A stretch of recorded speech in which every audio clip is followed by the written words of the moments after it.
Digital યુગ આ daily local news channel of Bharuch. મોઝામ્બિકની હિંસામાં સિત્તોણ ગામના 10 થી વધુ પરિવારો ફસાઈ જતા પરિવારજનોમાં ચિંતાનો માહોલ જોવા મળી રહ્યો છે. મોઝામ્બિક દેશની સુપ્રીમ કોર્ટ દ્વારા શાસક ફ્રીલિમો પાર્ટીના રાષ્ટ્રપતિ પદના ઉમેદવારને વિવાદાસ્પદ ચૂંટણીઓમાં વિજેતા જાહેર કર્યા બાદ હિંસા ફાટી નીકળી હતી, જેમાં ત્યાં વસતા ભારતીયોની દુકાનો અને મકાનોને પણ આગ લગાડી લૂંટફાટ ચલાવવામાં આવી રહી છે, જેમાં અનેક ગુજરાતીઓ ઘરવિહોણા બન્યા છે, જેથી અન્ય લોકોના ઘરે શરણાર્થી બનીને રહેવા મજબૂર બન્યા છે. ત્યારે વતન ગુજરાતમાં રહેતા તેઓના પરિવારજનો ગુજરાત અને કેન્દ્રની સરકાર પાસે મદદની માંગ કરી રહ્યા છે.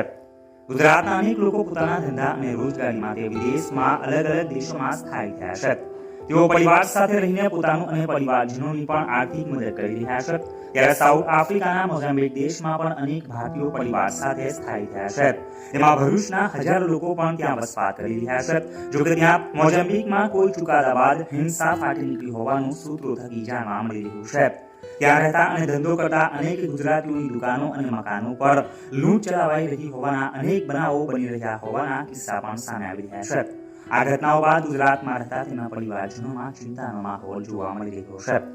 સમગ્ર પરિસ્થિતિનો ચિતાર મેળવવા મીડિયા ટીમ દ્વારા ભરૂચ જિલ્લાના સિત્તોણ ગામમાં રહેતા પરિવારની મુલાકાત લેવામાં આવી હતી, જ્યાં જાણવા મળ્યું હતું કે આ ગામના અંદાજિત 10 જેટલા પરિવાર ધંધા અર્થે ત્યાં મોઝામ્બિકમાં સ્થાયી થયા છે.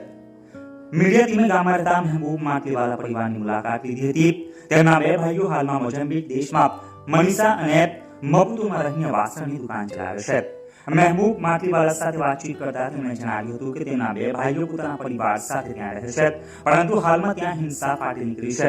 તેમના ભાઈઓની દુકાનો અને મકાનો પર લૂંટી લેવામાં આવી છે, જેથી તેઓ પોતાના મકાનો છોડીને અન્ય લોકોના ઘરોમાં શરણાર્થીઓ બન્યા છે.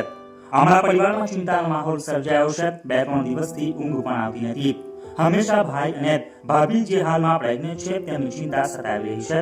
આ અંગે તેઓ ગુજરાત અને ભારત સરકાર પાસે તેઓના ભાઈઓની અને અન્ય ભારતીયોને બચાવવા માટેની મદદની માંગ કરી રહ્યા છે. હું સિત્તોણ ગામનો મહેબૂબ માટલીવાલા બોલું છું. મારો ભાઈ મોઝામ્બિકના અંદર છે અને મારા ગામના લગભગ 10 થી 12 ફેમિલીઓ છે અને આપણા ગુજરાતની હજારો આપણા ગુજરાતના નાગરિકો ત્યાં છે. એ લોકોનું બધું જ લૂંટાઈ ગયેલું છે અને એ લોકોની જાન પર ખતરામાં છે. તો મારી ગુજરાત સરકારને નિવેદન છે, આજીજાના ગુજારિશ છે અને આપણી ભારત સરકારથી ગુજારિશ છે કે એ લોકોની ફૂલ મદદ કરે અને જો એ લોકોની મદદ થઈ જાય તો એ લોકોની જાનની હિફાજત થઈ જાય, એ મારી આપણી ભારત સરકારને ગુજારિશ છે. કારણ કે એ લોકોનું બધું જ લૂંટાઈ ગયેલું છે.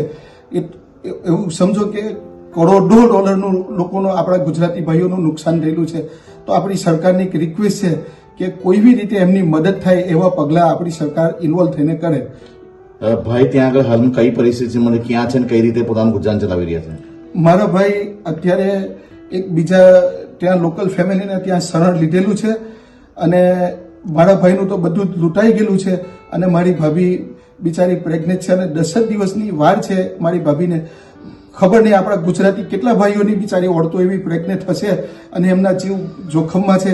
તો મારી ભારત સરકારને આપણી રિક્વેસ્ટ છે અને આ મીડિયાના જે મારા ભાઈઓ આવેલા છે, મિત્રો આવેલા છે, તમારો હું ખૂબ ખૂબ આભાર માનું છું. તમને ઉપરવાળો લાંબી જિંદગી આપે ને તમારી ઉંમરમાં બરકત આપીને તમારે એવી તરક્કી આપે અને તમને લોકોને એક સારું મતલબ કે એ મળે એવી મારી એક આશા છે. કારણ કે મારાથી બોલી શકાતું નથી. હું એટલા બધા અમે એટલા બધા ટેન્શનમાં છે કારણ કે 2-3 રાતોથી અમે સૂતા નથી અને એ લોકોની પર શું ગુજરતી હશે એ લોકો જ જાણે છે.